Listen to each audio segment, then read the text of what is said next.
This is a speech that I created for my local Toastmasters club to help us understand and unpack the roots of division, especially as it applies to organizations. This is also very valuable for individuals who want to make a difference and make this world a little less divisive. The title of my speech is I Dream of Unity.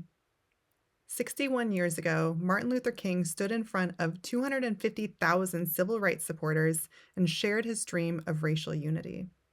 I have a dream, he said, that my four little children will one day live in a nation where they will not be judged by the color of their skin, but by the content of their character. I have a dream. Now, this was one of the most influential and well-known speeches of our time because it spoke directly to the heart. It spoke directly to the part of us that underneath skin color, gender, religious beliefs, politics, knows that we are human, knows that we are connected. Now, my fellow humans, there are times we forget this, and it is no secret that the current culture we live in today continues to be plagued by division. We see it online, in the streets, in our organizations. Sometimes it's big and in our face. Social battles about racism, abortion, rights for transgender people. Other times it's subtle and culturally normalized. Organizational silos, miscommunication, a lack of diversity in leadership. At a surface level glance, these might not seem connected, and that's part of what can make the social problem of division feel so overwhelming. With all of these walls dividing us, where the heck do we even start? Is it even possible to find our way back to connection? My personal and professional explorations over these last 10 years have helped me see that it is all interconnected.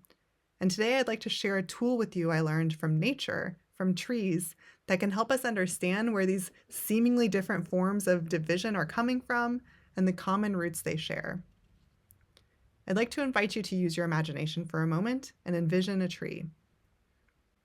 Now, you're probably thinking about the top part of a tree, the trunk and the branches, what we'd see if we looked out a window. And yet, what we know is that the most important part of the tree is actually underground. When a tree starts as a seed, the roots grow first. They soak in nutrients from the soil and the water sources in the area, and that's what allows the trunk and the branches to eventually form. If the environment is healthy, the tree will be healthy.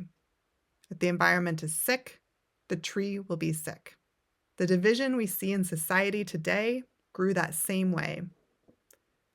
Our country started as a seed just like everything does, and there was some sickness in that soil. In my studies, I've traced it here.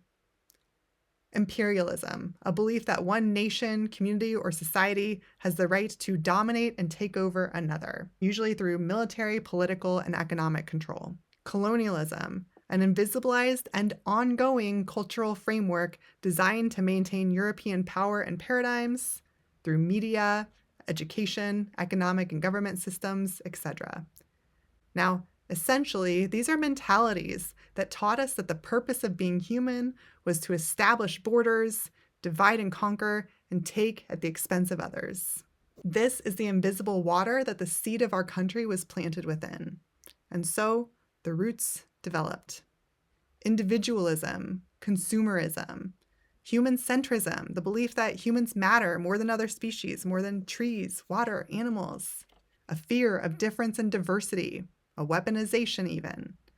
It is my strong assertion that all forms of division can be traced back to these shared roots. And it's important for us to see this because infected trees don't heal when we pull off rotten fruit.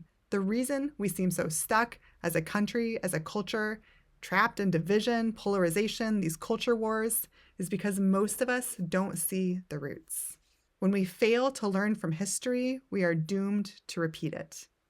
Now, we can't wave a magic wand and magically change our history, but we can learn from it.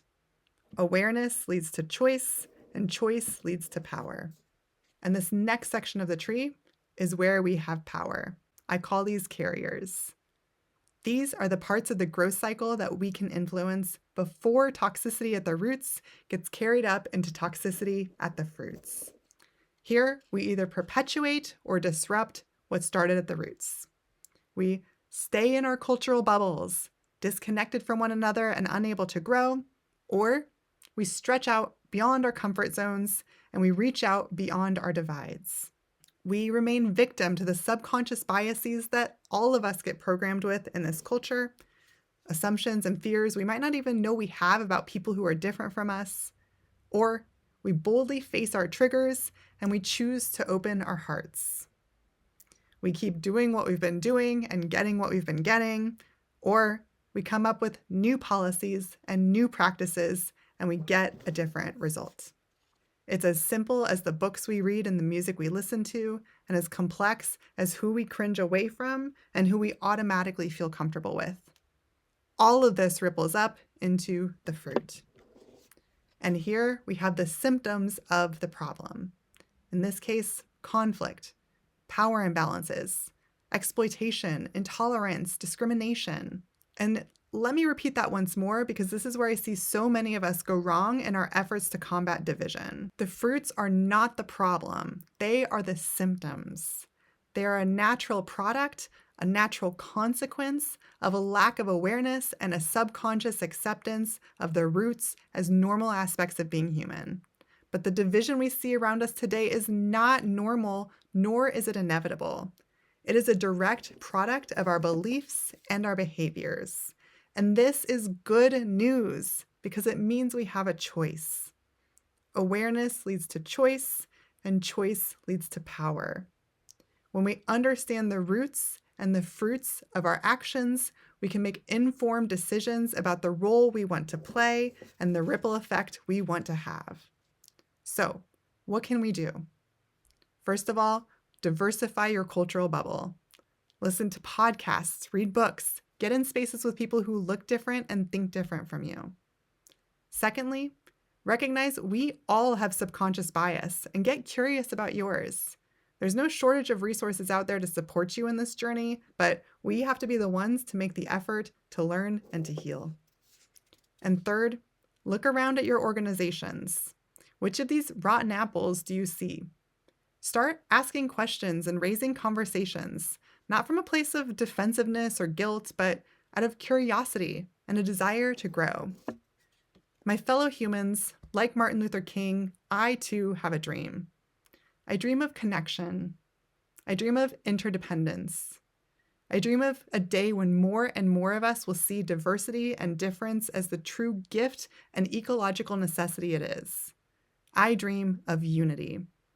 And together, with awareness and conscious choice, it is a dream we can bring into reality.